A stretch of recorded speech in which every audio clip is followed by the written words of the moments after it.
Hello everybody and welcome back to the UCI Downhill World Cup in 2025. The Whoop UCI Mountain Bike World Series has arrived in a modern classic. LOUDENVIELLE, Périgueux for round 2 of downhill.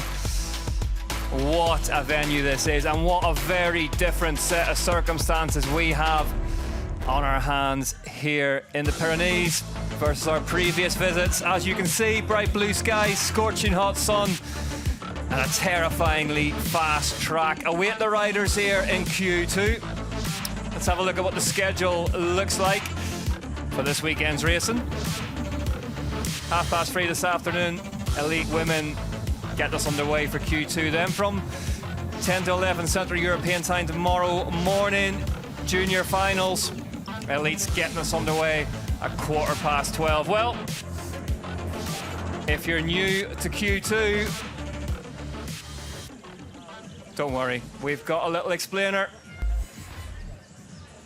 Long time we've had what's called the protected riders. That has gone. It's a big ask to up your game. The Q2 format is pretty insane. It's pretty cutthroat. You have to be giving it everything. Everybody needs to qualify and no one is protected. Qualifying in semi-finals was such a huge change for us. You cannot chill, you cannot take it easy. This is so good to watch for spectators. I really love this thing. But after experiencing it for a race, it's really tough. I was stressed properly and had to give everything to be in. It was a nightmare. Honestly, that was a nightmare.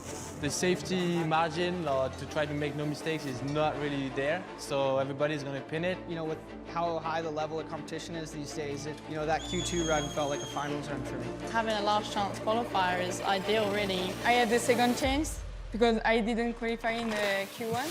I crashed. It's in the mental game, it's the same for everyone. There is for sure some new talent that will come, and it opens opportunities to everyone. Now that it happened, I kind of know what to expect and maybe can prepare myself a bit better for this round. I didn't think about it until I went to start hut, and then I was like, dude, I can actually mess it up big time and not be in the big show on Sunday. I think it's going to shake up the overall. The price to pay if you miss it is too much, so it's not super nice, it's super stressful. It's pretty exciting, but for us it's extra work. I couldn't believe the amount of huge names that didn't make it through Q1. I just try to avoid any stupid things in Q1 to be sure I can be straight in the main. So you try to go fast enough in Q1 to get a lot of points, but also not too fast that you make mistakes that you have to go up for Q2. Sometimes it's also good to have a second chance and just trying to avoid to line up for Q2. People are going to be pushing a lot more. You're thinking about the points you can collect in qualifying. Because if you win a few qualies during the season, it can make the difference at the end, you know. If the clock's ticking, a lot of people do give it their all. So for sure there is like a big difference between the ones who will go straight in final and the one who need to go to Q2 because it's super tiring. People are going to be coming out swinging for Q1, and it's going to, the level is only going to get harder and harder as people progress through the season.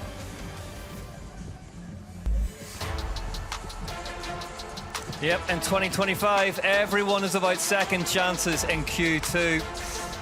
Quali 1 then went to Miriam Nicole, taking no chances though. Tanny Seagrave in second, Gracie Hemstreet in third, Bowman, who we saw in that clip, in fourth. Great run from her.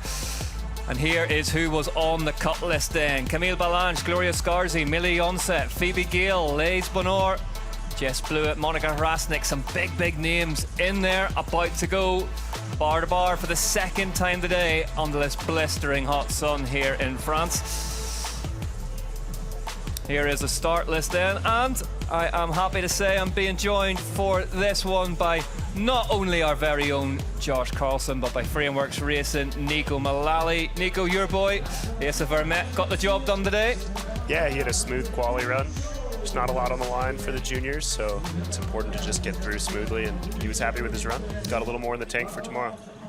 Josh Carlson, a white hot day, and we need to tip a hat to your white hot attire too. You got the white cap, white polo tee, white Oakleys, looking good, brother. White skin, yeah, it's all planned, it's all prepped, it's all ready. The skin's gone quite red, I think the same for myself, but it'll buff out. It is seriously hot here in France, and what a difference a couple of wet races at a venue make. I can't remember this place being this dry before, and we're about to get a good look at this track here as Natalia Menendez Gonzalez leaves the star-hot young Spanish rider. And Nico, this top section completely changed from what we've known of over the last couple of years. Yeah, it was a lot more physical last year being wet. It was just hard to keep the bikes rolling. They had to pedal a lot more. This year, riders are saying it's one of the fastest parts of the track they've ever ridden. They're tucked, they're carrying a lot of speed, and it's full speed right from the moment you leave the start gate. And a brand new section to start this whole entire speed trap. So there was a couple of berms to start that up a bit before we crossed the road. Now we got 2 big flat corners there. So that's wreaked havoc during the week. Saw Ronan Dunn go down during practice. But now they have to be a little bit more precise. One little mistake there can be detrimental to the max speed that they carry into this section we can see on screen here. Yeah, and just as a bit of a form guide to how much faster this place is running, as Josh said, there's a couple of minor tweaks here and there, but fastest race time from 2024 was Loic Bruni with a 3:38.128. Asa Vermette, fastest in juniors today, 3:19.5. So absolutely rocket ship fast currently. You can see the wind up there too, so that's going to cause a big effect on some of our athletes with such high speeds. That wind coming across the big exposed ridgeline at the top there. Now we've got dry conditions. It's not only going to get drier with that wind, but it's really going to affect that top speed, that max speed as we come across the top. Nico, tyre choice wise, I mean, we're sort of on the, we've crossed the Rubicon in terms of the grip is now moving away from the track, isn't it? It's getting so dusty and blowing out. What are we looking at in terms of rubber out there? Yeah, it's a tough choice because the top of this track's pretty flat and there's a lot of rolling speed there. And then the bottom is steep. It's looser down there. I think there's more opportunity to gain time in the bottom section. So some riders will be going to an intermediate tire, something with taller knobs, bigger void between them to try to bite in on that soft, loose dust. And in this steep stuff here, give you more braking traction.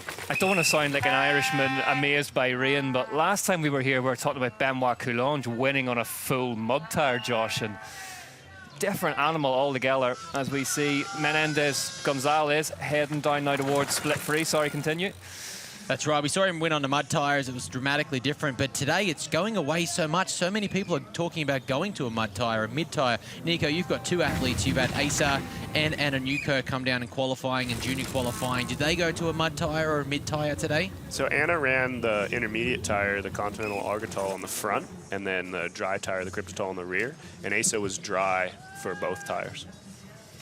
Interesting. Well, I think as it goes away this afternoon, it's going to be so difficult as we get down through our qualifying riders, because as you can see, this big duffy dirt. Whoa, into the bushes! Whoa! And Gonzalez goes down heavily into that crash netting, but that's exactly why it's there. Let's have a look. Josh, talk us through this one. Yeah, you can see she comes in a little bit high here, just misses the pocket of that rut, and all of a sudden that speed coming down through that section. Once you miss that rut, you're in a world of hurt. The speed, once you go over it, you cannot recover. But Nico, even that berm on screen at the minute, you can see how the top of it's just crumbling. Yeah, it's funny. It's got 2 apexes, and coming in, it kind of unsettles you where you're unweighted, and the ride line is on the very top of the berm to carry as much speed as possible. So you've got a really small margin for error there.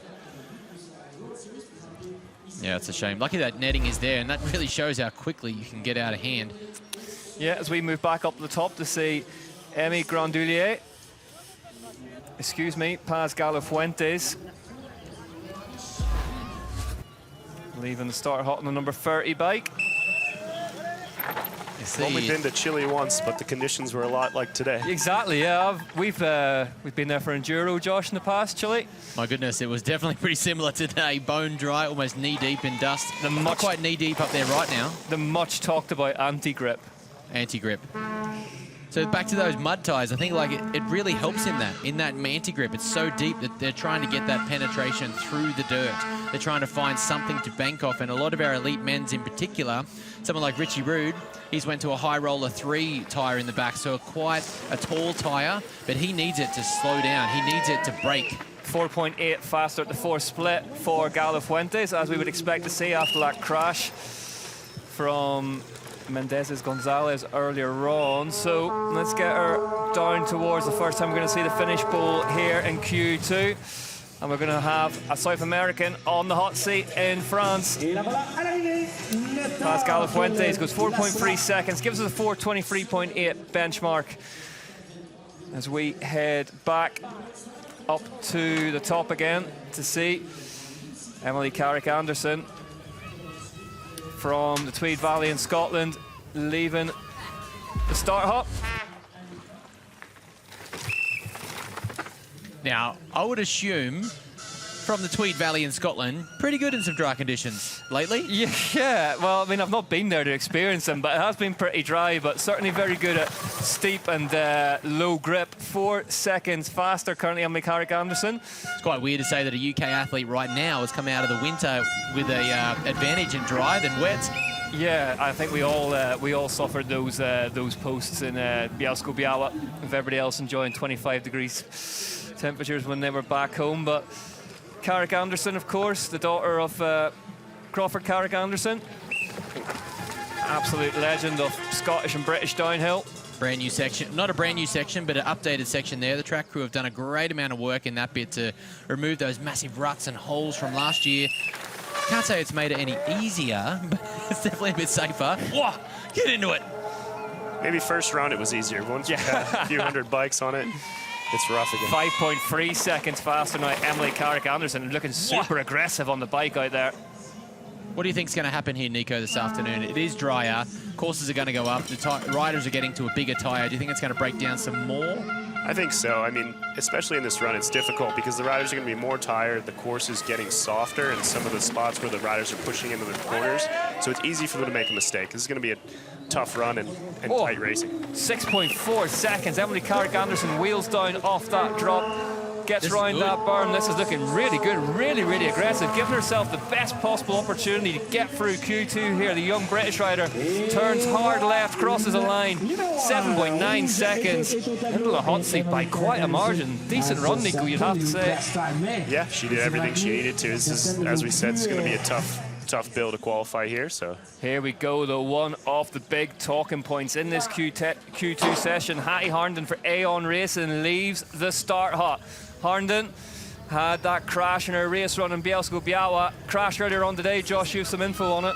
Yeah, she went down earlier in the upper section here before, had a bit of a slide out and a tumble. She rolled down the hill, and she still came down with a pretty respectable 59 seconds. So she put down a 49 in time training yesterday. You got to remember, Hattie Harnden's on debut for downhill this year. She raced some downhill last year, but this is a huge step up for her and a different focus. So as good as she is, we've got to give her some credit that she's still learning this qualification process. Yeah, she is a tenth and a half of quicker at split one, so the splits looking good so far for Hattie Harnden. We should mention, of course, that there are so many riders on course in this Q2 session. We are jumping around a bit, trying to bring you as much of each run as we can, but we can't show everyone, unfortunately. But Nico, are you impressed with how Hattie's ingratiated herself into the world of full-time downhill World Cup racing? Absolutely. Watching on the side of the track in some of the gnarlier sections, she's oftentimes one of the fastest girls out there. So, yeah, she's probably used to doing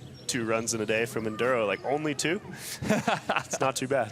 Well, she said that crash in Bielsko, as she goes 0.8 of a second faster now at the second split. She said that crash in Bielsko, she said, I made an Enduro mistake. I was trying to adjust my line in the middle of the run. And she said, I know now that that's not what you do in downhill. You have to commit even harder to it. And she said, I tried to tweak something and it got me off balance and just had a bobble and a crash. But she said, she told us in the interview earlier on the week that she really feels like she's found a home in downhill. She's raced on so many different formats, cyclocross, cross-country, enduro, but this now feels like home for her. And she's put that focus in. You got to remember, Hattie is one of the most decorated UK athletes we've ever seen. More than... Oh, no! Hattie's down! Harnden slides out here in Loudenvielle just before that rock. That claimed a few victims in Q1 as well, so dirt all over the left-hand side. Lorraine, British champion, and we need to see a replay of that and just what happened. Yeah, she's got to recover here. She's got to regain her focus because remember, only 5 of our elite women come in. Watch as she comes out of the woods here. She slightly tucks the front into this bank before. We saw one of our men's elites snap a handlebar there in qualifying 1. Oh, that's a lot of speed to be lost there. Nico, we've seen that crash a few times today, haven't we? Yeah, it's a really narrow bench, and riders are now carrying more and more speed as the day progresses. So, yeah, it's a tough one. Do you think that's getting deeper in that rut because it's the only line there? It's the only line. Everybody's on the same 6 inches of track, and it's a very narrow bench. They're braking hard in a strange apex, so it's going to get blown out. So she's really got to recover here. Currently, we have Lou Ferguson leading the charge for Q2. So Hattie Harnden's got to recover. Hopefully her goggles didn't get too full of dust there. As we get into the steeps, that can really be a factor as it bounces around. With a couple of those crashes in that spot earlier on today, where all of a sudden the goggles were wrenched off, and I'm guessing, Nico, that's just all the vents just getting filled with that real fine talky dust. Yeah, if you can't see, it's really hard to have the confidence to push on. So normally they're just throwing the goggles. Well, next up, leaving the Star Hop, Frida Ronning. She's got the support this weekend of the one and only Dak Norton. So Dakota is here. Great to have Dak back, isn't it? Let's get Frida Ronning then down over the line, 2.9 seconds back. We'll slot her into 4th, so as it stands, top 5 going through. So Frida Ronning is in the finals for the time being. Hattie Harnden got down in 5th, so if things don't change, those two will make it through, but Harnden right on the bubble. Lisa Bouladou in 6th currently for Goodman Santa Cruz, will miss out, but this woman here may well knock a few of those down. Phoebe Gale gets ready to drop. Gale, 6th in 2024 in the overall. Phoebe come down across her Q1 run, visibly upset with that, so she made a few mistakes up there. Not happy, not dirty. She didn't look like she crashed or slid out, but definitely a little bit angry of how she rode up there. And I think the speed is catching a lot of these riders out. They're constantly talking about how fast they're moving down this track. Look at the speed up here in the drone, Nico. Yeah, you can see it in this POV cam. It honestly feels faster behind your goggles, though, when you're riding it. But they feel, don't they, like a team that have the wind at their back at the minute after that win of Tanis and Bielsko-Biała. I was down there the other day and just absolutely cracking on down here, Phoebe Gale. Yeah, I was in the lift with Phoebe this morning going up for first run of practice, and she was saying that the launch of the new bike couldn't have been better. Tani winning the first race, so much positive energy. They launched the bike last week after the win, so a lot of good energy in the FMD pit. 2.3 seconds faster now. Phoebe Gale, I can tell you, Monica Hrasnik for Aeon Racing now has the hot seat ahead of Lou Ferguson. So that is Hattie Harnden being bumped down by her teammate. 2.3 seconds faster at split 2, so Harnden down in 6th now, will miss finals tomorrow. And it's her teammate Monica Hrasnik who set that hot seat time that's done that, but Gale currently on track to go faster. So I did see Ollie Zwager in the week testing a prototype tyre that they have from Schwalbe under their tent. So interestingly, he went top 10 straight away in our elite men's. So maybe Phoebe Gale got on those tyres as well for this afternoon. 2.3 seconds back at split 3 now. And Nico, chatted to Phoebe earlier, and she's talking about just how she's learning to take her time in this sport, and she's taking confidence from winning sectors and winning timed sectors out on track, and just kind of relaxing a bit, not trying to win things straight away. Yeah, it's easy to overthink things, and I mean, really, if you focus on your speed, where you're fast, and put that all together into one run, that's the goal. 1.5 seconds now faster than the hot seat time of Monica Hrasnik so far for Gale. She has lost a bit of time, but she's got a lot to play with. Gale will emerge now in the view of the crowd, takes the Red Bull drop, and the big right-hand berm over that hip jump, round the left-hander. Phoebe Gale comes down into the hot seat by 2.39 seconds. That is how you do it. Jonsset, 2 to go after her. Millie Jonsset for Axis Intense Factory Racing leaves the start hut. And she's looked good on course all week, Jonsset. 28th in Q1 and a 15th in Q2 last time. I meant she missed the final, so let's see where she is on the splits currently then.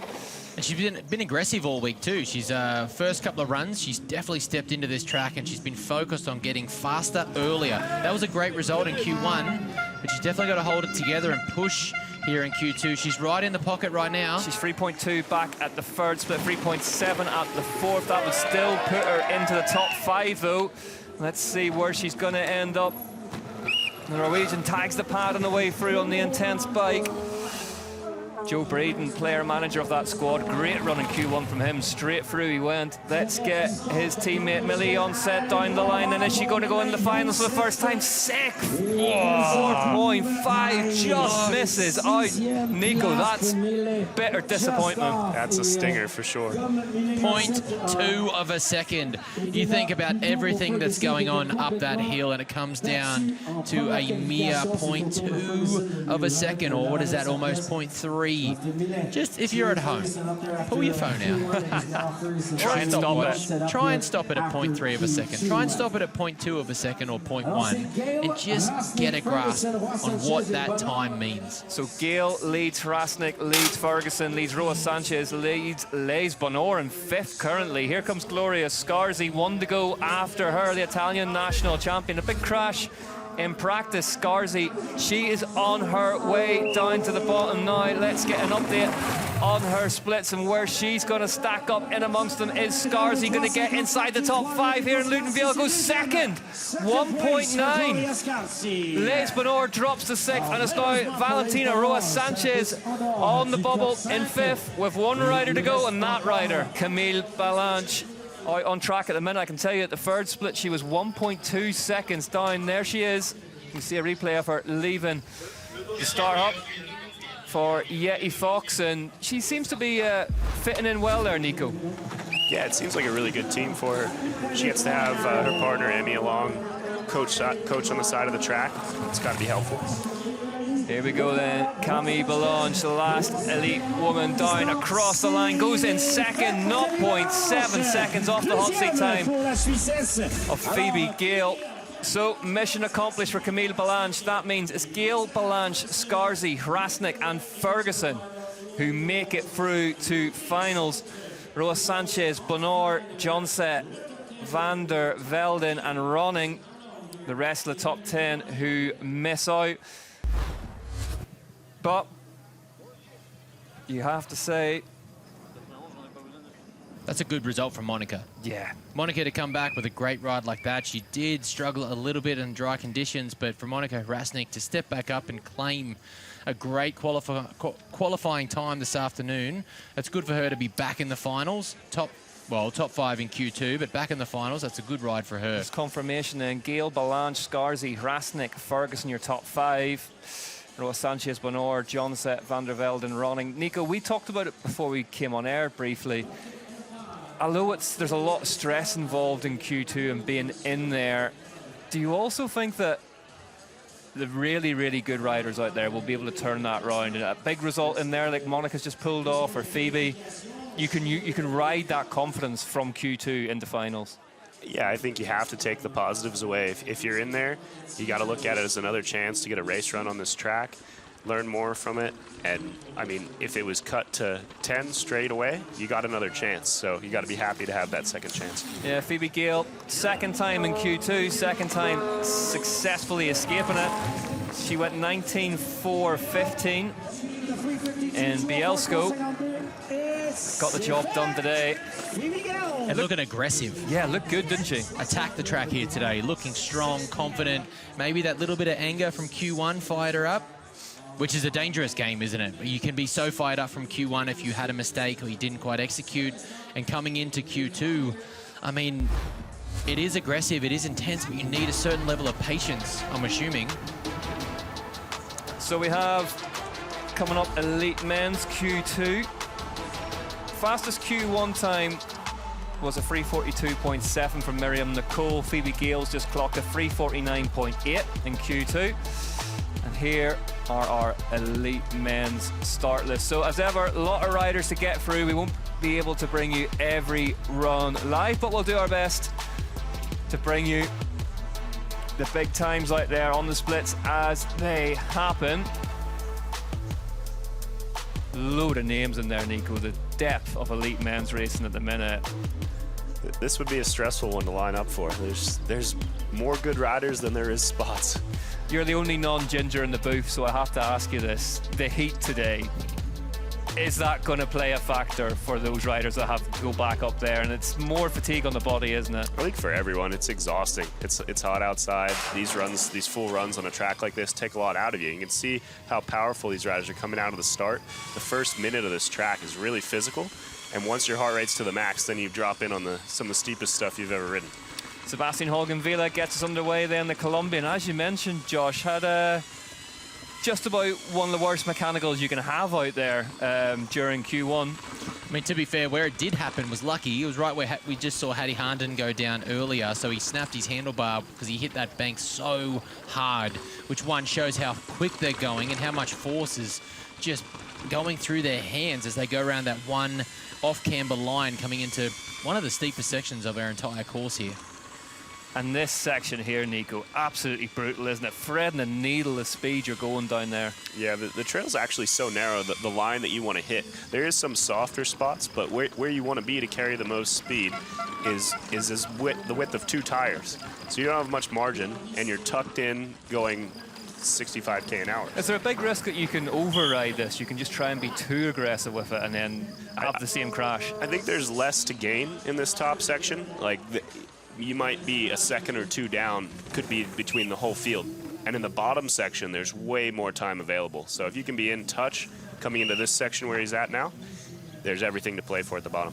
Exiting well, hitting your apexes, these next few successive corners. I've heard many riders really focusing on this section here. There's so much, not free time, but this is steep, but it's very technical with trying to execute these corners perfectly. They've got to try and get off the brakes, carry good speed, not hit the berm so hard. There's a big high line here, as we can see Sebastian dipping into, but that low line's been a big favorite of many riders, including the Specialized team. I think what's so technical about those turns is it's steep in and then flat out. So if you can execute them well, it carries you a pretty long way out of the turn. F is doing a lot of lifting in that sentence. They are scary, scary things. And as you said earlier on in the elite women's race, Nico, it's getting beaten. Oh, Holgenvilla! Mate, that was play of the day. Oh my goodness, did you see it was 90-90 through the trees, Nico? He did a great job to hold on to that one. That moment there. Oh, you can hear his pucker twitch all the way through the trees there. He's unfortunately DQ'd, but one lucky scenario that he can be glad to walk away with is his front teeth. That was extraordinary. I just fought for a second there where it bucked out behind him. It could have been Goodnight Vienna. Remy Meyer-Smith for Pivot Factory Racing leaves the start hut and really yet to see the best of him. Early in the season in 2025, 10 rounds this year, of course. First time the UCI World Cup's ever had 10 rounds. It's had 8, I think like 9 times before, but that was the maximum before that. So plenty of season to play with for this young man. New team for him this year. The Pivot bike looks really good on the track. It's one of the most modern redesigned downhill bikes, just came out last year, and it looks like it's optimized for this steep, fast stuff that we're racing on today. They spent a long time prototyping it, didn't they? They really developed it on this highest platform. Interesting, you see Remy take that lower line that we're talking about just there, and Sebastian going high, so it's cool to see how that develops as we move through qualifying throughout the day. If I was Sebastian Holgenvilla, I would have that bike in the back of the van and I'd be leaving here because that was... Oh, Remy Meyer-Smith, just similar. Remy. I just wonder if there's a hole there or something has changed. He's caught in the net now. Now, I heard from Richie Rude in this section in particular, it's so difficult as you drop over to try and hold that line. Yeah, there you go. Need to get up high, but that outside bank is just drawing you in. That tree on the rider's left as well hangs in a bit. So here is Martin Mays then for Orbea FMD Racing, and one of the riders who had an absolutely stellar Bielsko-Biała but crashed in Q1. Has had the reset go again. We talked about it last week a wee bit, Nico. You know, from an enduro background, he's used to multiple race runs in a day. He's used to having to press reset if a stage hasn't gone his way, but this will be new for him. I think for the enduro riders, they're just used to dealing with situations that aren't perfect. Downhill riders, everything's so rehearsed, everything is planned to the T, whereas enduro riders, they can improvise. They can make do with whatever's thrown at them. He's giving you a compliment there, Josh. Thank you. You're welcome. We heard from Martin throughout the early part of the season adapting to downhill, and what he had to really focus on was actually pushing the limit. With Enduro, you have a setting in a bike setup. 7/10 quicker at split one. Excuse me, Josh. He has a bike setup that is capable in all conditions. We need to be out there for 6-7 hours. So if it's wet, if it's dry, if it's rough, it's fast, you need to find a setup that is 80-90% of the time great. Oh, he gets that inside line, and the huckabuck over the road gap there. Just hangs up that lip ever so slightly. He's lost some time because of it as well, but still really in touch here, Maze. This is looking good so far. And now he's had to set his bike up to the absolute limit, specifically dial his bike in for this course, how to go faster, how to focus on the track and push those limits. He's been racing Enduro. He was on the podium at the very first ever race in Punta Ala in 2013. He's been one of the contenders for so many years, and now for downhill, he has to learn how to go from 95% now and get as close to that 100 as possible. As he huckabucks through the trees. Come on, Martin. I think he won the Enduro at this venue last year. Yeah. Switching gears to downhill. He goes well. When conditions are at their toughest on an Enduro bike, Martin Mays would come to the fore, but he's looking good in the downhill bike here for FMD Orbea. Also, a rider that excels when you have to run mud tyres in the dry. Now, I know that sounds funny, but he's also, over the years, always ran a mud tyre or a cut spike, so he really likes to steer the bike with the rear end. He likes that grip on the ground, and me is not scared of it. You can see all the holes forming now through here, Nico, as well, as he's 1.8 seconds faster than current hot seat time of Sebastian Holgunvilla. We know that that run was compromised by a couple of huge moments, so Martin Mays giving himself the best opportunity for a big long sit in the hot seat here, but all those corner entry, Nico's just like landmines, just absolutely disappeared now. Yeah, you can see in the spot where the riders are pressing the bike into the ground, big holes are developing. Yeah, huge holes. 5.4 seconds at split 4 for Mays now. Bit of stress. Great result last week. Now finding himself in Q2. This is a good run. Does Martin do stress? I've never really seen it before. Martin Mays heads down to the line, crosses it. 5.2 seconds faster than Toby Meeks, so good, clean run that from Martin Mays. Like a good balance of aggressive and control, but speak of aggression and control, well, speak of aggression, Ronan Dunn leaves the start hut for Mondraker Factory Racing, and he had a bit of a mishap in Q1, Nico. He had a bit of a mechanical at some point there. He was riding pretty good, but his rear wheel was destroyed when he came down to the bottom. Yeah, Ronan, one of the guys you see do the most runs during practice. He's always the first one on track, and he gets as many in as he can. Oh, pedals his way out of that rut. That rut looking like it's disappearing very, very quickly right in front of our eyes. The Irishman on track now. And again, a different set of circumstances from just about anything back there, but this guy just gets better and better every time he gets on a race bike. Doesn't matter what the conditions are like anymore. He goes 6/10 faster than Martin Mays at split 1. I feel like he's fired up this year.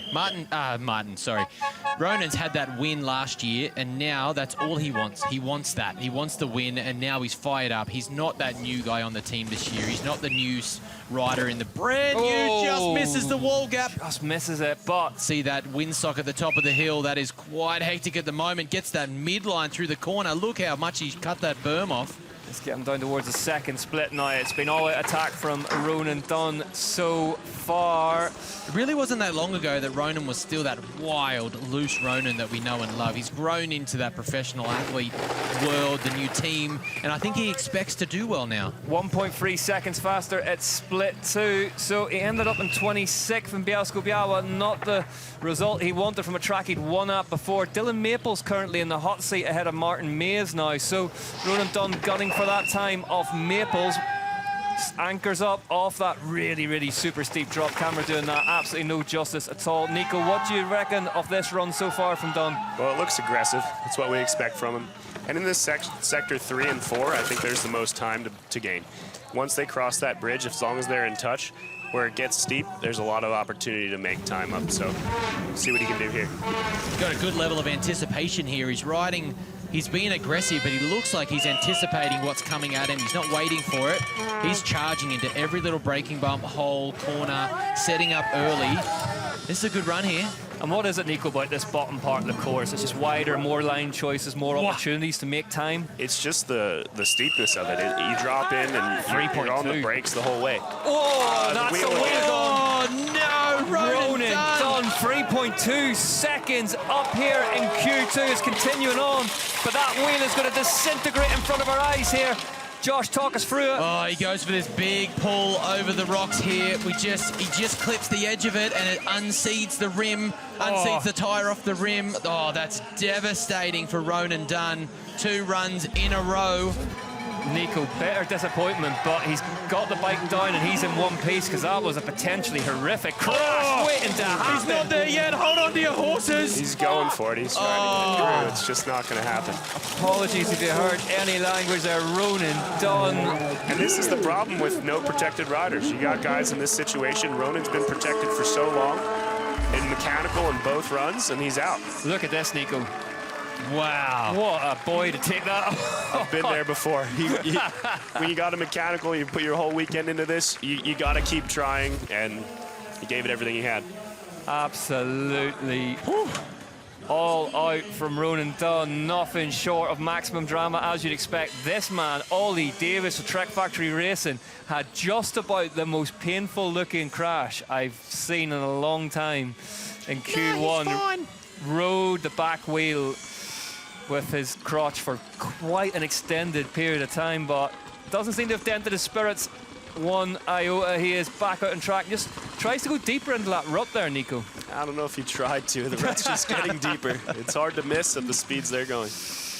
Ollie Davis, I saw him riding earlier in the week, and the way that he is cornering lately is extraordinary. You can feel the berm and the dirt move around you. He hits the apexes of these corners in this particular section so hard and with so much speed.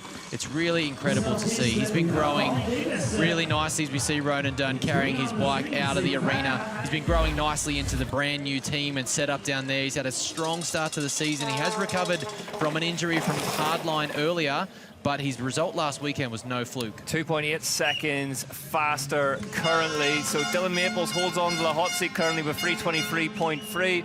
Fastest time from Q1 was a 3:17.1. Amory Pierron, 2.3 seconds now, so he's lost half a second. Were you surprised he didn't stay on the syndicate, Nico?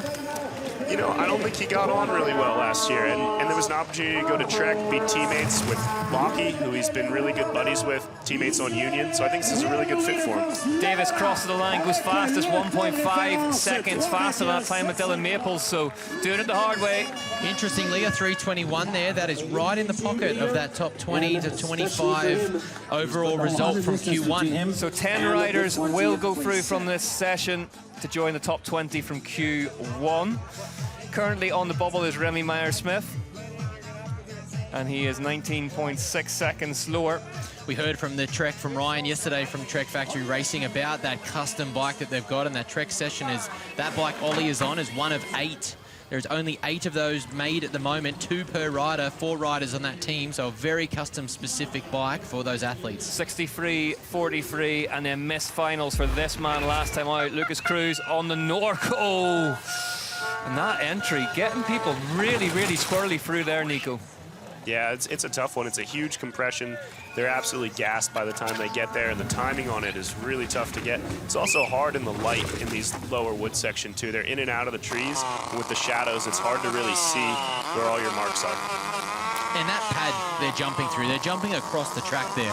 That pad is barely a bike length in length that they're trying to lily pad off to go through the trees. Incredible. And it's a downhill takeoff, not something that's built for it. It's all natural. It's difficult. It's mountain biking. It's mountain biking. Yeehaw. Hold on to it and carry on. It is a great track, isn't it, here in Loudenvielle? And Nico, just get your take on, you know, someone in a team and a rider yourself. They've not tried to redesign the wheel with this course this year. They've just kind of buffed up the bits that needed buffed up and left it. Is that something the riders would rather see versus whole new sections, or? I think this track's just such a favorite of the riders. There wasn't anything that really needed much changing. So, you know, if it's not broke, don't fix it. Easy to say. Lucas Cruz. Whoa, Norco Racing Division is so fast down that final shoot now. heads towards the finish. 6.1 seconds back, currently in 5th, so he's through for the time being, and that will nudge. Good to see Lucas back. He had a big crash last year and made his way back into the front end of things. Really, really good to see. Here's a young man in a hurry, Jack Piercy, Commensal Schwabe-Les-Ors rider. Cedric and Cecilia Ravenel's squad. He's been on there for a while now, Jack. Really, really talented rider on a bike. Came up through Enduro with Antoine Vidal. Very similar in style. 1.3 seconds back. He was green at the first split, but Jack Piercy, of course, spends so much time in France, grew up here. Whoa, hanging it loose through the bottom there.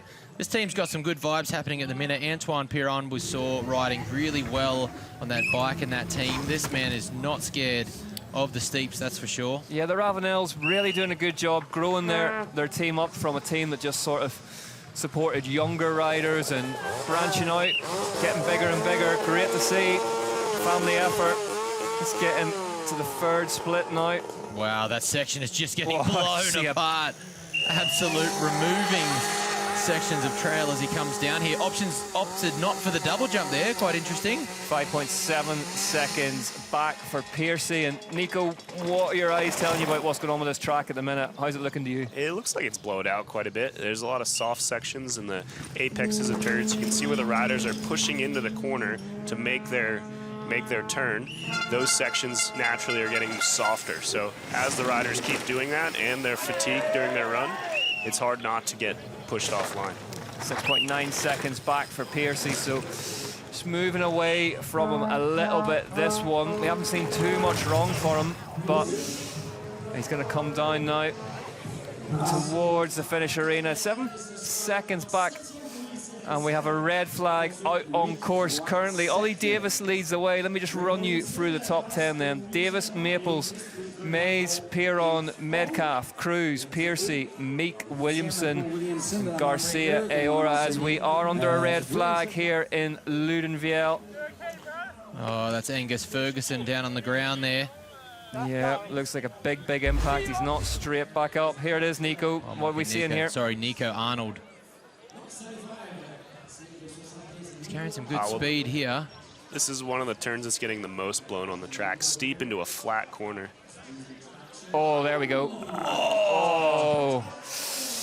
And that's a horrible, horrible crash. He actually did extremely well not to have a much worse there. He rode the bull for a while. I've seen a few of these in practice because this trail's so steep. Riders go off track and then they try to save it, and there's just no place to run it out.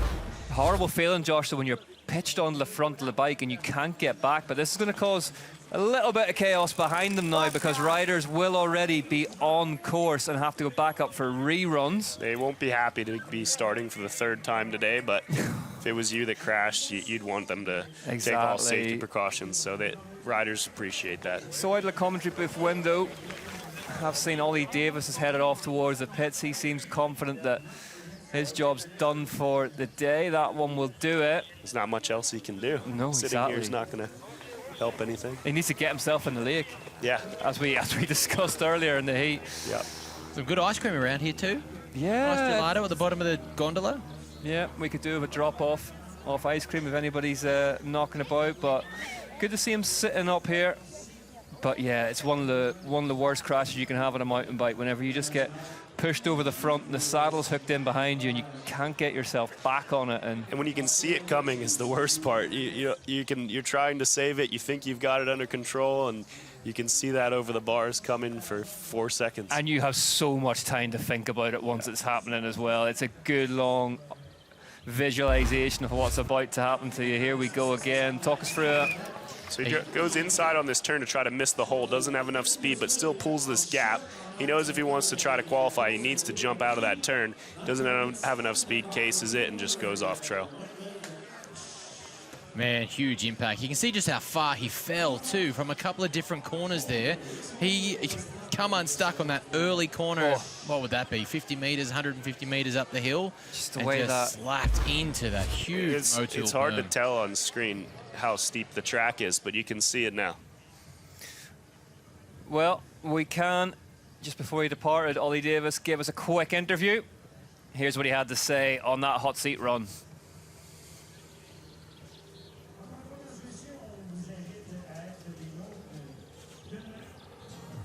Ollie, massive crash in Q1. Tell us about that run. How was that?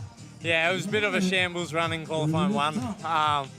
Just came over this blind crest and missed a rut by like half a metre, and then I was just trying to fight the whole way down and lost it. I was pretty annoyed at that, but yeah, that was a lot better. I'm just so tired. I'm struggling with the intensity, but yeah, I hope that's in. It wasn't amazing at all, but well, I'm just hoping. So get home, recover, and hopefully we're in tomorrow.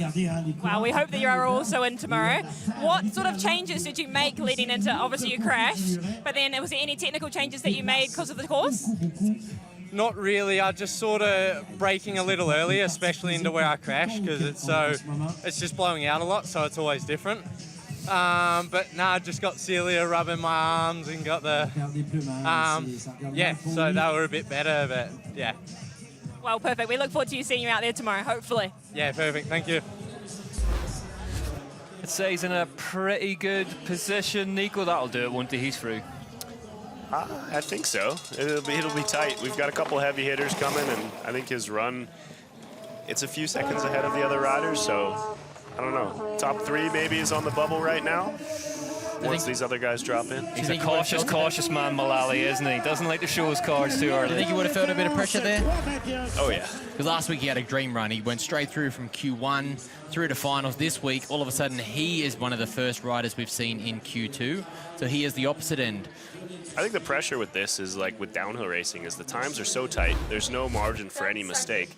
So they could be fast, but one little thing goes wrong and you'd be out on the time. Here we go then, Roger Vieira guesting for Pivot Factory Racing, Brazilian national champion. That he's gotten in and taken Bernard's spot. Bernard broke both his wrists before the first World Cup and gave his bike to Roger. It's become a real thing, hasn't it? With Dylan Maples, of course, we saw him wildcard on Commensal Muck-Off, and he's now got that spot. Ollie Davis did it as well for Syndicate, and Greg Williamson doing the same on Mondraker Factory Racing for the first few races of this season. It's just it's a good way to get the... Oh, Vieira going deep right off the road there, Josh. Send her on, Rog.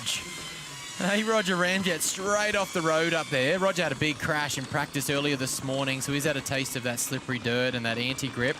He's making a great effort of this right now. One of the only riders we've seen grabbing pedals through there. Yeah. They're carrying some good speed. He's slightly back at the moment, but that is nothing in time, considering how much there is to play with as we get into this. 400th of a second, Nico, absolutely nothing, but also just a huge opportunity for these riders in the wild cards, isn't it? It's a win-win. The team puts so much effort into preparing all the resources they need, so it's a shame to see it go to waste. You want to give it to somebody who can use it, and then also for the team, they've got somebody out there representing them. Yeah, Vieira, let's get him in the split too. Look how dusty it looks up there. Absolutely slashes through that right-hand corner. You see him banking up high there. Now that wall of dirt has a huge pocket at the end. This is where we just saw Nico go down over that little gap. You've got to jump back across the trail there. So that entire section is becoming a real key part. Oh, he just misses the entrance there. Hopefully he can carry some good speed out. Another new section of track just here. Half a second back, split 2. Really, really aggressive ride so far from Vieira. Has to hold the front wheel steady through there, the pivot, munching away. Now, Ronan obviously came undone later as he hucks his way through there, but that early step, Ronan had a fantastic line there up high, kind of set up that entire shoot early. Be interesting to see how that develops as the riders go on through the weekend. But Roger Vieira holding fantastic speed down here. Can he navigate this off-camber rut into the almost last steep section of woods? Well, last steep section in the open. So nicely. Nico looking good so far. He looks really smooth. You can't see how fast he's actually going because he's operating so smoothly. Oh, well, high praise indeed, Vieira. And he's in touch here, only half a second into the steep bit. It's 1.5 now as he doesn't go for the big gap. We haven't really seen anybody take it on since Dunn detonated that rear wheel. Ronan Dunn down and out of this one. Rider okay, but bike definitely not. The words that would be coming out of Ronan's mouth, right, meow. Yeah, he'll be using swear words, even I don't know. Vieira, though, looking good here for Pivot Factory Racing. He cases that. That's going to cost him a little bit of time there. 1.6, he's lost a tenth of a second, nearly getting sent over the front of the bars there. It's been entertaining, you can't say it hasn't. Vieira off the Red Bull, dropped into the final shoot. Is he going to do enough? Needs to get inside this top 10 to give himself a good chance. Does he do so? Roger Vieira, second. 1.5 seconds. Nico Mullally nods approvingly. Big wild card ride, that. Yeah, that's what he needed to do. He looked good on the bike. A little tired maybe at the end of the run, but good run. Laurie Greenland up next for the Santa Cruz Syndicate, a rider who needs a big ride in 2025. And he's went for the speed suit. So the Fox speed suit here, we've had a lot of moments to talk about the advantages of this suit here. It's a two-piece suit that is essentially overalls with a tight underlayer on the upper body, and it has been proven to have some extra speed advantages when it comes to aerodynamics. If only we knew somebody who'd been in a wind tunnel with it. Well, I can say if there's ever a section that would make an advantage, it's right here. When there's no trees, you're out in the open, going the faster, the more advantage it has. It's on the top of this track. 2.5 seconds back for Greenland at the third split. Fifth at split free so far for Laurie Greenland. Missed out on finals, the last one. Third in Mont St. Anne, last World Cup of last season though. Best we've seen of him in a while, but Greenland on the move here on the Santa Cruz V10. Luke Wayman currently leads the way, fastest so far. Wayman with a 3:19.7 off our screens as we watch Laurie Greenland. Whoa, lands that really, really deep. This last section here into the open has been adjusted this year, so you can see how much more speed they're carrying into the finish. 3.3 seconds back. Laurie Greenland makes his bid to get inside that top 10. Where can he stack up? Greenland goes 6th, 4.1 seconds back for Laurie Greenland. So what do you reckon to that, Nico? It's going to be a bit tight. I think he's going to need a little more to get through. Yeah, Lucas Lanyo leaves the start hut. Big Frenchman on the MS Racing squad on the zero-road bike. His dad was my team manager on Scott, Cyril Langyo. He has a couple World Cup podiums to his name himself. Yeah, great rider in his day, Cyril Lanyo. He's not too far from here in the south of France, so this will be home race for him. Yeah, he'll be used to this one, Lanyo, and he had a couple of really, really standout performances. He hit 10th of a second off at the second split, I remember, as a junior, then kind of struggled for form for a year or so. I think just battled injuries, and now we're seeing him up in elites. And I mean, experience, you don't get much more experience than Marcus Stuckel. Well, he looks really good on the bike. Looks really composed through this section. Yep, that zeroed first gearbox belt-driven bike we've seen of this Q2 session here in Loudenvielle. Second round of the UCI Downhill World Cup in 2025. Decent crowd assembled at the bottom as well to watch this one as he's 2.8 back. Lanyo goes for the big gap and Timmy tags both wheels off it. We just saw his little spirit fingers trying to release the arm pump just a bit before that huge huck over the rock there. There is a line on the right. Wow, that was spicy. He is into it here. Hold on to it, Leroy. A guy like this knows he's got to throw everything at it if he wants to make the top 10. This is it. This is his moment. This is Q2. You either pin it. This is checkers or wreckers here this afternoon. 3.6 back after split 4. It's a really interesting format, Nico, isn't it? For riders like Lanyo, this is straightforward. This is everything. He's not guessing percentages here. It's almost easier for these guys. They give it everything they got. Cross the line in 9th, so 4.6 back on Wayman's time. But here we go. The excavator himself is about to move some earth. Richie Rude leaves the start hut. You can see the dirt flying backwards off his wheel as he comes out of the gate. We could feel the table shaking down here at the finish. Richie Rude definitely chasing a bit of time after Q1. He's a big unit, and he definitely has been paying attention to how difficult it is to stop that big frame coming down the hill. Now you look at a rider like Richie Rude as he hits the pocket. Absolutely plows the furrow around there. Look at him compared to someone like Jackson Goldstone. There's literally must be close to 20, if not 30 There's 5 or 6 difference. Jackson Goldstones in Richie Rude, isn't there? He's an absolute machine of a man. But Nico, 4th last time out.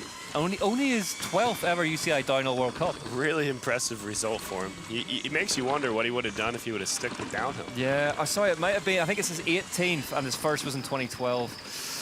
He's 7/10 faster at split 1. So Richie Root has retooled, retrained. So the advantage to a heavier rider like Richie is in these flat sections, when he's up to speed, he's not going to lose it. He's going to keep that momentum rolling like a big, heavy truck. And then the disadvantage in the steep sections is it's harder to get down to the maximum speed you can hit these corners. Someone like Jackson can come in, brake later, get down to that speed and hit the apex, whereas Richie's got to start braking sooner for those sections. Just had to dab a foot slightly there, Josh. He really paid attention to this section after Q1. It was one of the bits that he thought like he was losing a little bit of time, especially here. He gets held up slightly in that pocket, but he's got to reset here. Richie had to find a little bit of time after Q1, which is a stressful position to be in, considering he wasn't exactly on pace after the first qualifying section. So he went for the high line there. That was a big adaptation from Q1. 8/10 of a second, split 2 now, so he's found a 10th in there. And this is the section right now. He had to pay attention to taking a couple of big breaths, and now Richie Rood needs to smash this lower section to pieces. He went for the mid-mud in the rear today and a dry tyre up front. So he's aiming for that anchor out back to try and get something to bite into. Give himself a chance to slow up. Give himself a chance to find some grip in the pocket here. Another key section for Richie Rood there as he attacks one of the steepest parts of our track here in Loudenvielle, Périgueux.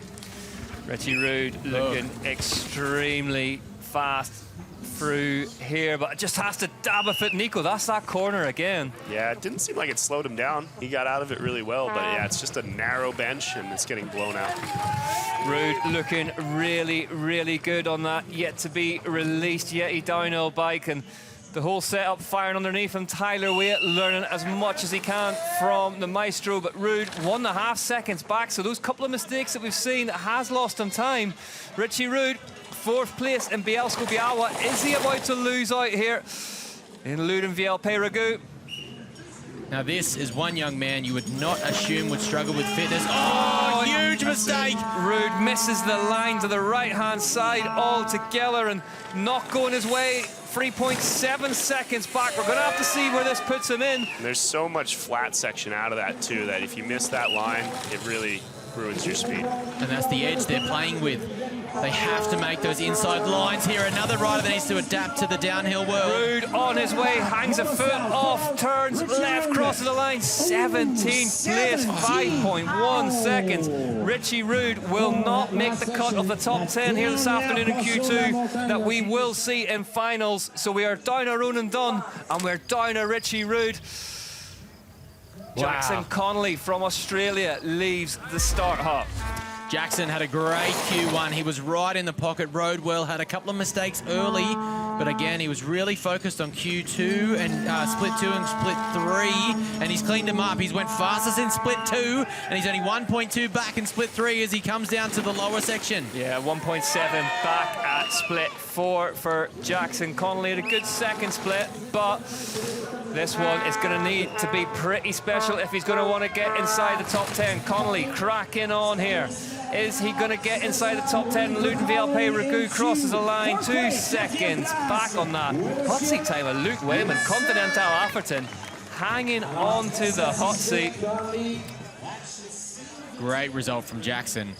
Danny Hart, when we talk about lack of traction, this man's name comes to mind straight away. Interesting to see what he can do this afternoon, Nico. Danny Hart's been on fire all weekend. He's always the first one in the start gate in practice. He's dialed on his program, and man, this race compared to even just 2 weeks ago, he looks like he's on another level. Yeah, and he's found a real home there with Norco Racing Division. Says they're the most professional pro team he's ever ridden for. So 0.6 of a second back at split 2. Josh, looking punchy out there. Looking punchy, looking like the Denny Hart of old here. And I'm sure that that professionalism in that team's had a big advantage with having Greg Menard at the helm, helping the riders out. Gracie Hemstreet also put in a great Q1 in the elite women's. Clears that left-hand corner. That's caught a few people out nicely. Hart. Oh, Danny! Swaps left and right, tries to get out from underneath. Danny Hart manages to get away with it. Nico could have cost him time that. He's only a 10th ahead now. Definitely cost him some exit speed. It's a really flat traverse there, so pedal to get his way back up, but he's still in touch. This is looking good from Danny Hart, though. It is Pretty aggressive looking from one of the most aggressive riders of his generation. Part 2 UCI World Championships to his name. He's charging hard here. He's through the lower section. He's still in touch. Danny Hart into the final split now in Loudenvielle. Peyragu just squares that corner off into the final shoot. The front end of that Norco working extremely hard as well at Mike. Hart crosses the line and goes second behind that time of Luke Wayman by 0.3 of a second. Solid run, Nico. Yeah, that was good. That's what he needed to do. Get through to the final. Well, Juan Fernando Munoz, we're not going to see as we head towards Christian Hauser, Trek Factory Racing's young star. He had a lot of success in junior. I think he won his first World Cup as a junior. He did indeed, yeah. And he's slowly making his way up the ranks in elite. Yeah, another rider previously employed on that Steel City Media, the union. It was really cool to see Trek Factory Racing take a lot of the riders that were left from the union and put them on their team this year. They got a big squad, but they took care of everyone they were supporting last year through both teams. 0.7 of a second back at split 2. Christian Hauser. Really neat and tidy, big rider, Josh, but he's been, he goes outside there. Whoa, Brow just brushes that little tree pad just there. Just having a quick glance at Luke Wayman's time of 3:19.757. So that's a great time that puts him just outside of the top 10 from Q1. So that's a really quick time this afternoon. So if these riders are up around that 19 or low 20, they're moving. Yeah, really young rider as well, Luke Wayman. So have got an update as we see Hauser go half a second up now on that time of Wayman. Whoa, look at the speed. Has crashed off camera, that's why we're not seeing him. Hauser looking good, Nico. Yeah, fastest we've seen through this bottom side. Here is Munoz now in front, so somebody needs to get the flag out. Let him know the man who is currently fastest is behind him. Oh, this is catastrophic. Oh, no! Oh, this is someone needed to let Munoz know. Hauser crosses the line, just 0.6 of a second behind Wayman. Wow, what could have been? And Hauser can't believe it that Munoz was just right in front of him on the track. Well, stand by your beds. Here he is, Aaron Gwynn. AG7 is back, an all-American hero, as Nico says. He has got 47 top 10s in the UCI Downhill World Cup, 20 race wins to his name. And Nico, a man you know really, really well, and one of the genuine heroes of this sport. 100%. 10 years ago, this track would have had his name all over it. He'd have been putting in a winning margin, maybe double digits. 10 years ago, this track would have been absolutely decimated. When it's fast and dry and loose, Aaron excels in that condition. He hasn't been 100% focused on racing this year. He's got a lot of other things going on. He's maybe partially retired now, but he's still Aaron Gwynn behind that helmet. You used that word, retired. I didn't. Aaron Gwynn just loves racing, just can't let it go, can't get enough of it. And when you're as fast as this man, you kind of get why. He's 0.03 of a second outside the fastest time of the day. And last year, he had a great qualifying. He qualified fantastic here, but when he dropped into his race run, he had a bit of drama with the rain, had wet tyres, was caught in that juggle of wet and dry, but now he's back. So top 5 currently. Tehuto Ariki Penny has gone into the hot seat with a 3:17.3. So we're getting closer to that fastest time from Q1 of Pierre on the 3:17.1, but Gwynn is on course and well within sight of that time of the MS Racing rider. 17.3 would have put Tehuto in third outright in Q1, so he's put in a heater today. Aaron Gwynn charging down. It's fantastic to see him back on the race course here. He's put a lot of effort into this bike of his and his team. Yeah. Oh, gets out of the pocket, gets the low line double across the track there. That is a key little part. This is going to translate to some great time as he hits across the split. When he's faster by 0.3 of a second, goes well high on that berm entry there, Nico. Yeah, and a rider with the maturity of Aaron, you know, they normally build through their runs. They're not putting everything into every section. They're putting it in where you're going to get the most return. And remember, this is his first race back. So we haven't seen Aaron racing in a while. He had to readapt to the racing scene. Come on, Aaron Gwynn, let's go. Just about to say, clears that section where he had problems last year and rode straight from the finish pole to the booth. For a guy that operates as calmly as Aaron, you can tell how fast he's going when he's got a moment like that where he gets a buck. He got a little bit hung up in that big pocket berm just earlier. He's just up at the moment, so hopefully his forearms don't explode in the lower half of this track. And he's got some of the most polished forearms in downhill racing. Aaron Gwynn rewrote the book for what was physically expected of downhill riders on the 2011 and 2012 seasons where he set those win records. Here he comes now. What's the third split going to tell us? So he's 9. Oh, Aaron Gwynn. Like butter. Oh, it gets hung up in the pocket. That pocket's wreaking havoc amongst our riders this afternoon, especially into that massive steep section there. 9/10 of a second back now at split 3. Trehuto Enrique Penny currently leads the way. The top 10 will progress to finals here. Aaron Gwynn looking very much like he's about to stack up in amongst them. 1.9 seconds back. That little hang-up actually may have cost quite a bit of time, but here comes Gwynn down towards the line. Nico, it's great to see him back on full chat. Yeah, so good. We want to see Aaron out here racing every weekend. Here he comes, Aaron Gwynn on that crest line, stops the clock and goes third. Fastest 2.1 seconds back. Aaron Gwynn, take a bow. Big, big run. That'll put him through to finals. We'll get to see him again tomorrow. Happy days, Aaron Gwynn. Welcome back, mate. Thomas Estac now. He's a local here. Yeah, and one of the original wild men. I said last season at one point he was Ronan Dunn before Ronan Dunn was Ronan Dunn. He was Send It Billy before Ronan Dunn. So creative as a rider, could always just find lines, just lands completely sideways in that rut, Josh. Dude, is he cracking jokes? That's like 25 feet! 9 thousandths of a second faster at 2. Wow, that was incredible. That's the pocket that Aaron missed earlier. Tomas is carrying some extraordinary speed into this lower section here. One young man who is not scared of the steeps. Why are the French so good in the steeps? Well, I don't understand. I'd love to know. They're incredible. Look at their tracks, talent. Look at their tracks. Thomas Stack on the Santa Cruz V10. And you see just that section full of holes now. Rearranging the berms as he comes back down. Tehuto Enrique Penny for MS Racing still holds the hot seat. Rider on the bubble currently, Ollie Davis. So Nico Mullally was right. That early hot seat time looking in jeopardy here as we see Thomas Estac 7/10 off at the third split. They're moving here. The times are coming down considering the track's starting to go away. 1.2 seconds back now, Estac, so that should put him into second place currently if he can hang on to it. Listen to the crowd cheering him home. Thomas Estac down the final chute. Where is he going to stack up in the top 10?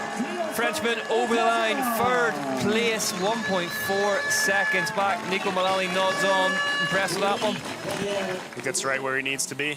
These times are tight in the top 10. It's getting absolutely ridiculous. The top 10 currently covered by 3.9 seconds as we see Ethan Craig from Scott Downhill Factory now leave the start hub. And less than that from 2 to 10. Tudo's a bit ahead of everyone. Second in Mont Saint Anne back in 2023, 34th, 66th, and then didn't make the finals in Bielsko-Biała last time out. What can a man from Portsmouth do today on that big new prototype, Scott? 0.03 of a second back at the first split, 0.6 back at What's the second. happening here? There's Problem something with the back wheel. Yeah. Some part of the bike. Let's try and see what it is. What, was he chilling there? What happened there? We did get to stop by the Scott DH Factory team earlier in the week. Oh. And interestingly, that Ethan and Benoit are in the same size frame. So Ethan runs a slightly shorter reach and a different pivot link, whereas Benoit runs the longer reach and the higher pivot link, which is pretty cool. So interesting to see the two different styles of riders and how they set their bikes up, considering they're the same frame under the tent there on that brand new bike. The rear tire here, Nico goes for the big pull though. Bike must be okay if he's jumping that. Yeah, I'm not sure what was going on there. Just looked like he was slowed right up. He's 4.2 seconds back, Ethan Craig, so we'll have to await word of what was going on in that shot when we saw him. It's an odd run. It looks like he's chilling sometimes, and then he hits the next section as fast as anyone. Pins it, yeah. 4.8 back, a split 4 for the Englishman. That Scott featuring a fully enclosed shock hidden inside the frame itself. Craig gets the run finished off. Let's just take out the bike, Josh. 5.9 seconds back. Can't see anything there. He's pedaling. He's pedaling. He's moving. Let's see if he like I wonder if he grabs his wheels there or. Well, here he comes. He's going to throw a football over those mountains. Uncle Rico is on course. Aeon Racing, player manager. Reese. He was up against it in Poland. He's come out firing this weekend. He was just a little bit back, so he's got to find a bit of time here today. Tehuta Ricky Penne has put down an incredible time this afternoon, considering the track conditions. And we will get to see that run shortly. There'll be a package of it, but Nico, they do so much work with this bike, with how it deforms and how it actually, the bike bends around the riders' movements and the track itself. You just saw a shot of it there. The flex is incredible, isn't it? Yeah, I talked to their engineer, Pascal. He's a really nice dude.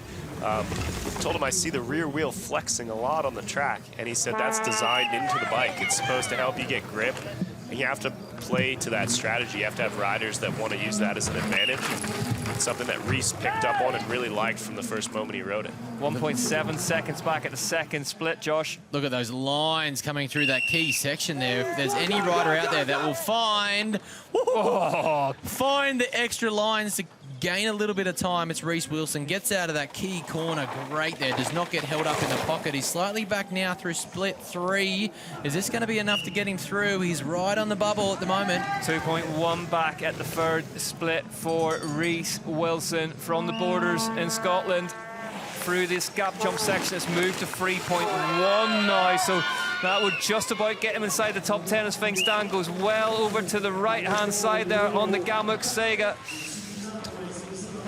Down through that chute for the final time. Is Wilson going to make it into the finals for the first time this season? Goes 9th, so he's in for the time being, but he's 3.3 seconds back on that time of Tehuta Ricky Penne, and there are some big hitters left at the top. Here's one of them, Troy Brosnan, second time in Q2 this season, and he won the last one.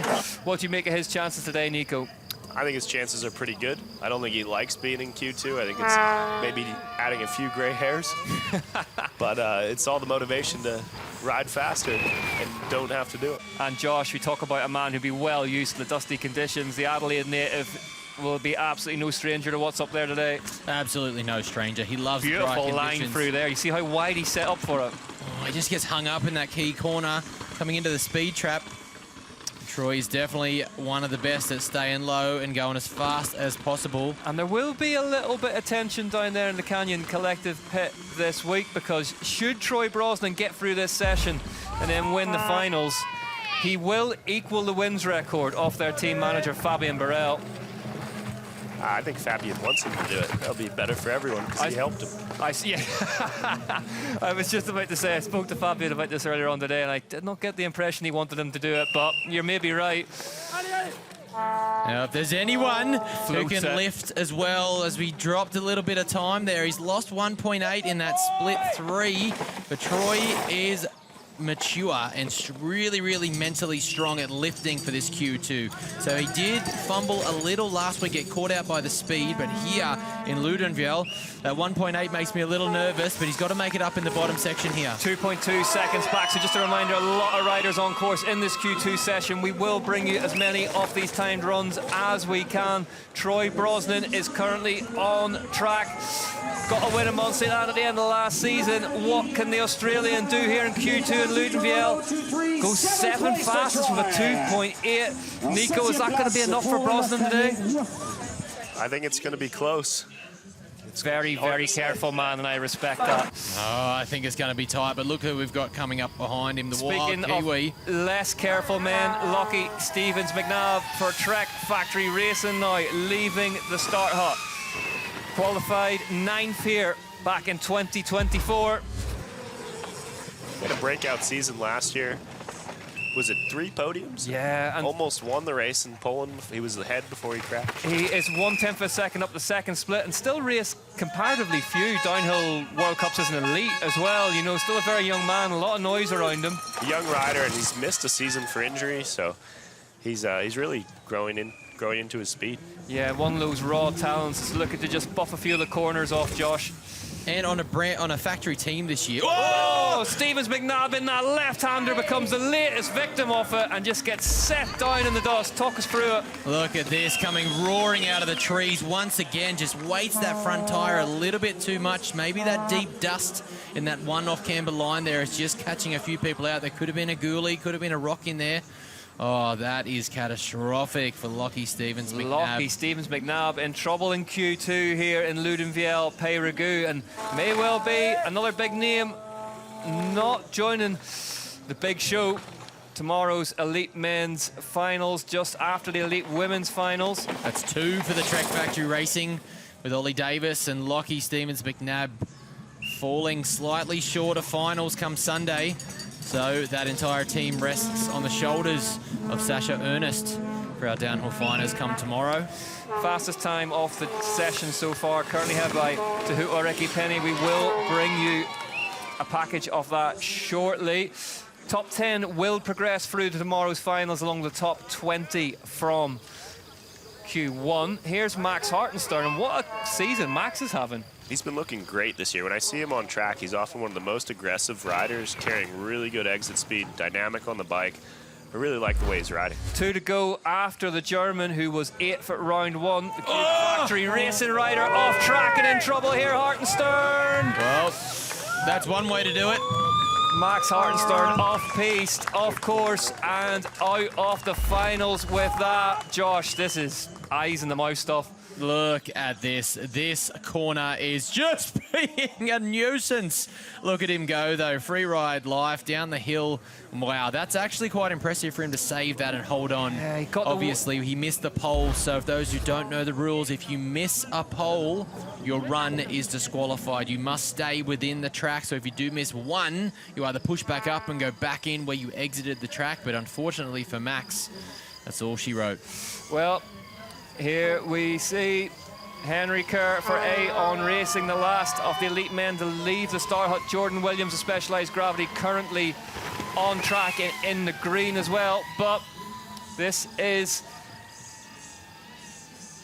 the young Irishman, Henry Kerr, on our screens now on that big Gamex gearbox bike. Oh, an absolutely huge crash for Kerr.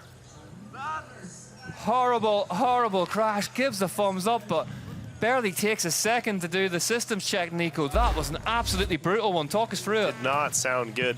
Coming in probably faster than he ever has into this jump. Just got bucked off the lip and too nose heavy and too far. A-On Racing's season really hasn't gone the way they hoped it would with these first 2 rounds, Josh, but big impact.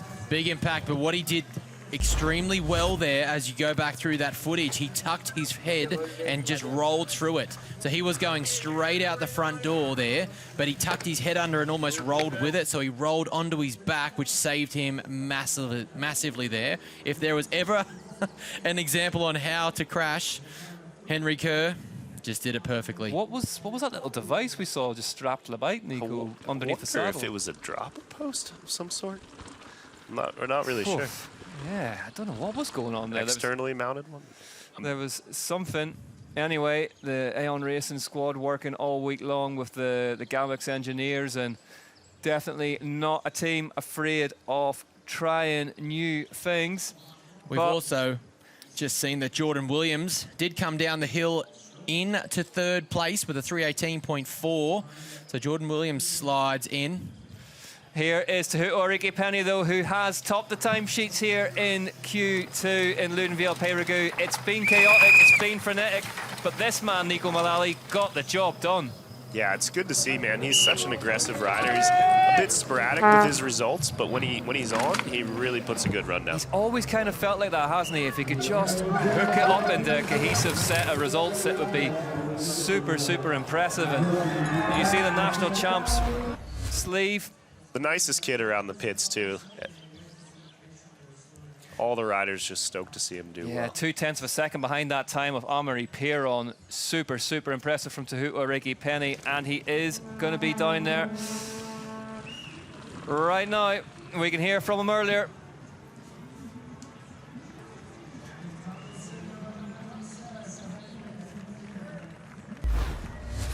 What a run. Talk us through it. How was that out there? Oh, it was mean, it was loose. I was just riding it like I was in practice. And yeah, it paid off in the end. I just kept pushing. And yeah, no, it was fun. How much of a difference is the speed out there? We've heard a lot about it this week, that it's just so fast. So talk us through it. Oh, it started off fast on the first day, but now it's just like another level. And then the holes as well, it's like, it's full on. It's cool though, it's fun. So I have a question for you that I've always wanted to know. Are you fearless or are you really brave? Both. I don't know. Yeah, I'll go with both, actually. That is a serious, serious run. And Nico, the first time we saw this Q2 format in Bielsko-Biała, we saw what we would have had to say where the big names rise to the top and rise to the occasion. That was chaotic, wasn't it? It was. I mean, I wouldn't want to be out there with all that on the line, but it was exciting to be here watching. Yeah, and just as we were listening to that interview, Antoine Roche, home in second place as well. Yeah, great result for Antoine. He's had a big couple of seasons on the Enduro and the downhill and dabbling between the both, but it's a great result that would have placed him. That's about the 4th fastest time we've seen of the day. The sheep have seen enough as they make their way down to, I was going to say the finish arena, but probably the trough of some kind. We'll run you through those results. You'd have to think this is a harder format for guys like Troy, Danny Hart, guys that are used to riding consistently, than it would be for the higher number plates. They just throw everything at it. They've got nothing to lose. If they make it, they make it. If not, they've tried their best. There is your top 10. Tehuto Ricky Penny from Rouge, Williams, Chapelet, Estac, Aaron Gwynn in 6th, Wayman, Hart, Brosnan, and Jacob Jewett squeaking inside the top 10 as well. Top 10 comes by 3.2 seconds. Reese Wilson misses out by 1 spot in the end. There are a couple of reruns yet to be settled. Matt Walker, Capello, Bandiera, Gale, Jewett, Davis, Connolly, Ethan Craig in 20th. Vieira, Maples is out, as is Platt. Tomlinson and Trotsy, Laurie Greenland in 28th, not his day. Martin Mays out as well. Jacob Dixon in 34th, Richie Rude 36th. Lucas Cruz, Piercy, Meek, Greg Williamson in 44th. Stevens McNabb in 50th after that crash. Remy Meyer-Smith out as well. Ronan Dunn DNF'd, as did Nico Arnold. Christian Hauser as well down the bottom of the sheet there, but pick the bones out of that one. Absolutely frenetic stuff, and well, we knew it was going to be unpredictable. We didn't know it was going to be that unpredictable. More intrigue awaits from 10 to 11 tomorrow morning. Junior women getting us out of the traps here in LOUDENVIELLE Peyragueux before a busy afternoon of downhill racing. If that is anything to go by, then you do not want to miss it. Tune in. It will be absolutely unpredictable at its best, boys. Thanks very much for that one.